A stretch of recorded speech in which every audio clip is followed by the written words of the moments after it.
రీసెంట్గా AP deputy speaker Raghuramakrishnaraju Jaganmohan Reddy గారికి కొన్ని హెచ్చరికలు అయితే జారీ చేయడం జరిగింది. ఆ హెచ్చరికలు ఏంటి అంటే, మనందరికీ తెలుసు జగన్మోహన్ రెడ్డి గారు అసెంబ్లీకి వెళ్ళట్లేదు. ఎందుకు వెళ్ళట్లేదు అంటే, ఆయన అసెంబ్లీకి వెళ్ళినా కానీ ఆయనకి ప్రతిపక్ష హోదా లేదు కాబట్టి, ఆయనకి టైం ఇవ్వరు కాబట్టి, దాని దృష్ట్యా అసెంబ్లీకి వెళ్ళట్లేదు అని చెప్పేసి జగన్మోహన్ రెడ్డి గారు చెప్పారు.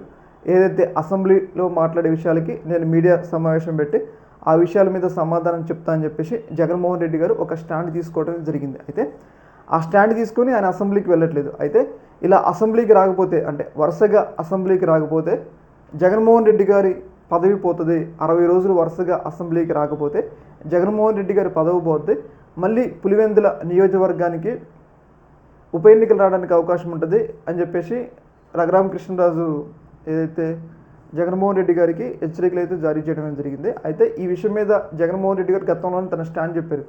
వాళ్ళు ఏదైనా చేసుకోండి, డిస్క్వాలిఫై ఏదైనా చేసుకోండి, నేనైతే అసెంబ్లీకి వెళ్ళేది లేదు అని చెప్పేసి ఆయన చెప్పడం జరిగింది.